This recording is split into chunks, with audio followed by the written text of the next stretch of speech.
दोस्तों, जब भी हम कोई हैबिट बनाते हैं या पढ़ना स्टार्ट करते हैं, अपने गोल्स टारगेट को फिक्स करते हैं, तो सबसे बड़ी प्रॉब्लम आती है कि पहले 3 दिन हम हाईली मोटिवेटेड रहते हैं कि हाँ मैं कर सकता हूँ, मैं कर लूँगा और सब कुछ अच्छे से चल रहा होता है। लेकिन जैसे जैसे दिन बीतते हैं हमारी मोटिवेशन का फ्यूल कम पड़ता है और हम अपने काम में कंसिस्टेंसी खोने लगते हैं, लापरवाही बढ़ा देते हैं। वो काम हो या ना हो हमें कोई फर्क नहीं पड़ता। लगभग 90% लोगों को ये पता है कि कंसिस्टेंट रहना होगा, तभी हमारे बड़े टारगेट पूरे हो सकते हैं, बड़े गोल्स अचीव हो सकते हैं, जो भी हमने जिंदगी में सोचा है वो हम बन सकते हैं। लेकिन आखिर क्यों हम सब कुछ जानने के बाद भी कंसिस्टेंट नहीं रह पाते? आखिर हम ऐसा क्या करें कि हम भी रेगुलर हो जाएं और ऐसी कौन सी प्रैक्टिकल और रियलिस्टिक अप्रोच को फॉलो करें जिससे हम भी एक कंसिस्टेंट पर्सन बन जाएं? तो दोस्तों आइए जानते हैं 5 सीक्रेट रूल्स के बारे में। आप बस इस वीडियो को आखिरी तक देखना। मैं एक क्वेश्चन पूछूंगा, उसका जवाब कमेंट में जरूर लिखना। Number 1, actions influence motivation.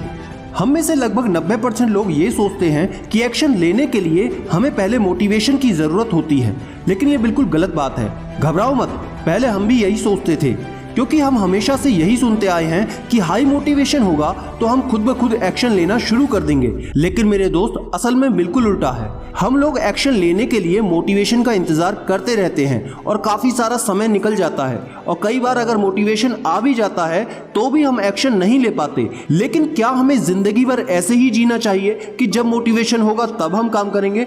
सोचो जरा मेरे दोस्त, ये बहुत ही गलत और एक आलसी सोच है। असली मोटिवेशन हमें एक्शन लेने के लिए पुश नहीं करता, बल्कि एक्शन लेना हमें मोटिवेट करता है और कॉन्टिन्यूस एक्शन लेने के लिए। इसलिए काम करने वाले लोग हमेशा एक्शन लेते रहते हैं और हमेशा कुछ ना कुछ करते रहते हैं, क्योंकि उनके अंदर एक्शन लेने की आदत होती है। एक एक्शन हमें आगे आने वाले और एक्शन लेने के लिए पुश करेगा, मोटिवेट करेगा। इसे कहते हैं डू समथिंग प्रिंसिपल। इसके अनुसार जैसे आपको पढ़ने का मन नहीं करता तो आप खुद से कहो कि मैं बस 2 मिनट ही पढ़ूंगा, और जैसे ही आप किताब खोलेंगे, टेबल चेयर पर बैठेंगे, तो काफी ज्यादा चांसेस हैं कि आप कम से कम 30 मिनट पढ़ लोगे। और आप ये बहुत अच्छे से जानते हैं कि सबसे मुश्किल कदम है पहला स्टेप लेना। तो मेरे दोस्त, एक्शंस लो, वही आपको मोटिवेट करेगा कंसिस्टेंटली एक्शन लेने के लिए। Number 2, 1 habit at a time.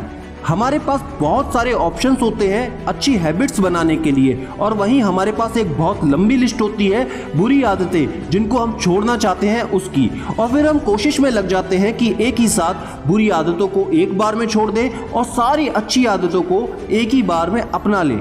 जैसे कि अब मैं फ़ोन कम यूज़ करूँगा, सुबह जल्दी उठा करूँगा, रोज़ ज़्यादा से ज़्यादा पढ़ाई करूँगा, अपने खाने में हेल्दी डाइट का इस्तेमाल करूँगा, वगैरह वगैरह। और ऐसे ही हम 10 अलग अलग आदतों को फॉलो करने की कोशिश करते हैं, और आगे की कहानी मुझे बताने की बिल्कुल ज़रूरत नहीं, आप अच्छे से जानते हो। किसी भी एक चीज़ को ढंग से हम नहीं कर पाते। तो मेरे दोस्त, सबसे बेस्ट और सही तरीका यही है कि आप एक बार में सिर्फ और सिर्फ एक ही आदत को कंसिस्टेंटली फॉलो करो। जैसे अगर आपको पढ़ाई करने की आदत बनानी है या अपने पैशन को फॉलो करने की आदत बनानी है, ऐसी किसी एक ही आदत को कुछ टाइम के लिए लगातार फॉलो करो, अपना 100% लगा दो। और एक सीक्रेट बात बताऊं, आप खुद देखना कि आपकी कई सारी प्रॉब्लम्स तो सिर्फ एक आदत को फॉलो करने से ही सॉल्व होना शुरू हो जाएंगी। और जब आप एक आदत को कंसिस्टेंटली फॉलो करने में माहिर हो जाओ और आपको उसकी आदत पड़ जाए, तो उसके बाद आप बाकी की बची हुई आदतों को एक एक करके फॉलो कर सकते हैं।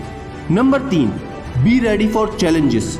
दोस्तों, कोई भी काम जिसमें आपको लगातार कंसिस्टेंट बने रहना है तो ऑब्वियस सी बात है उसमें आपको चैलेंजेस आएंगे ही आएंगे, उसमें आपको बोरियत होगी ही होगी, आपको डिफिकल्ट टाइम फेस करना पड़ेगा। फॉर एग्जाम्पल, अगर आपको एक हेल्दी डाइट खानी है, कंसिस्टेंटली काफ़ी दिनों तक खानी है, तो आसपास आपको जंक फूड नज़र आएगा, अनहेल्दी खाना नज़र आएगा।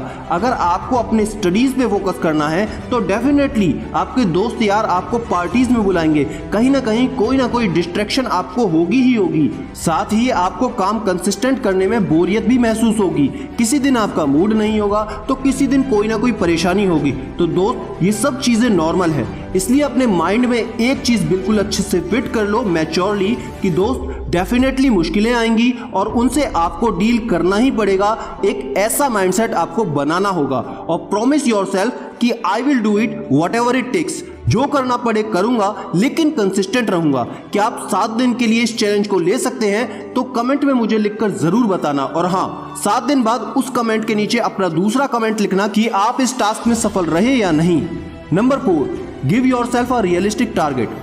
80% लोग जो सबसे बड़ी गलती करते हैं वो ये कि जब भी उन्हें किसी काम में या किसी चीज़ में कंसिस्टेंट होना होता है तो वो खुद से कहते हैं कि अब से मैं इस चीज़ या हैबिट को ज़िंदगी भर फॉलो करूँगा। फॉर एग्जाम्पल, जैसे आपको रोज़ सुबह जल्दी उठना है तो आप खुद से कहते हैं कि बस बहुत हुआ, अब मैं रोज बिना किसी देरी के, बिना किसी अलार्म के जल्दी उठूंगा, अब मैं पूरी जिंदगी बदल दूंगा।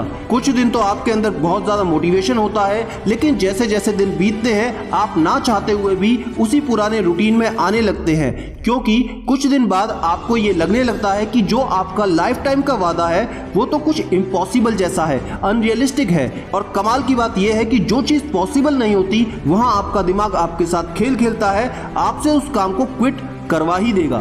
तो मेरे दोस्त, यहाँ पर आपके गोल या टारगेट में प्रॉब्लम नहीं है, प्रॉब्लम है आपके अनरियलिस्टिक लॉन्ग टाइम पीरियड में जो आप खुद को दे रहे हैं। तो इससे बचने के लिए आपको खुद से ये नहीं बोलना कि मैं इसे जिंदगी भर करूंगा, बल्कि खुद से ये बोलना है कि मैं रोज सुबह 1 हफ्ते तक जल्दी उठूंगा, उसके बाद ही आगे का सोचूंगा। तो दोस्तों, पॉइंट की बात यह है कि आपको खुद को किसी काम में कंसिस्टेंट रखने के लिए खुद को एक स्पेसिफिक टाइम पीरियड देना होगा, जैसे कि 1 हफ्ता, 3 दिन एटसेट्रा, लेकिन भूल कर भी एक लंबा टाइम पीरियड नहीं देना।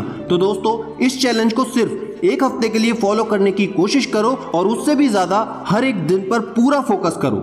नंबर 5, सबसे important, follow your heart less, follow your mind मोर।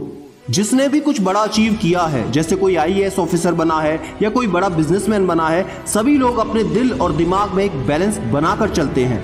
अगर एक एडवाइस मानो तो आपको अपनी जिंदगी के पर्पसफुल डिसीजन हार्ट से लेने चाहिए और लॉजिकल डिसीजन अपने दिमाग से लेने चाहिए। फॉर एग्जांपल, आपको अपनी लाइफ में एक IAS ऑफिसर बनना है तो ऑब्वियसली ये आपके हार्ट का डिसीजन है, लेकिन IAS ऑफिसर बनने के लिए आपको एक लॉजिकल और प्रैक्टिकल स्ट्रेटेजी, एक्शन प्लान की जरूरत है, जो कि पूरा करने के लिए आपका दिमाग ही आपकी मदद करेगा। डेली एक्शन लेना या हमेशा कंसिस्टेंट रहना एक रिपीटेटिव प्रोसेस है जो हमारे दिल को बिल्कुल भी पसंद नहीं आता, और हमारा दिल, जिसे हम मन भी कहते हैं, वो आपसे कहता है कि यार अभी मत कर, बिल्कुल भी मन नहीं है। तो ऐसी सिचुएशन में हमें यह समझना होगा कि हमारा दिल हमें भटकाने की कोशिश करता है, लेकिन हमें हमारे लॉजिकल माइंड की ही सुननी है, क्योंकि वो सही बताता है कि हमें अभी एक्शन लेना है या नहीं। जब भी ऐसी सिचुएशन आती होगी तो आपका मन जरूर कहता होगा कि यार अभी मत कर, गेम खेल लेते हैं, कुछ टाइम इंस्टाग्राम चला लेते हैं, और वहीं आपका माइंड कहता होगा कि यार कर ले, ये तेरे भविष्य के लिए जरूरी है। तो मेरे दोस्त, जान लो, 99% लोग ऐसी सिचुएशन में सिर्फ मन की ही सुनते हैं और जिंदगी भर एक एवरेज मीडियोकर ही बनकर रह जाते हैं। तो अगर आप भी स्मार्ट पर्सन हो तो आपको दिल की कम, दिमाग की ज्यादा सुननी है। 100 में से 90 बार दिमाग की ही सुननी है और बाकी बचे 10% पर्पसफुल डिसीजन आपको अपने दिल से ही लेने हैं। दोस्तों, ये थे 5 तरीके जिनसे आप अपनी कंसिस्टेंसी को लगातार बना सकते हैं। वीडियो अच्छी लगी हो तो लाइक करके ज्यादा से ज्यादा शेयर करें, सबकी हेल्प करें, और चैनल को सब्सक्राइब करके बेल आइकन जरूर दबा लें ताकि वीडियो की नोटिफिकेशन सबसे पहले आपको मिले। और याद रखना, मैं हूं सिद्धांत शर्मा, कोई है या नहीं, मैं हमेशा आपके साथ हूं। Be happy and stay motivated with सिडीमेनिया।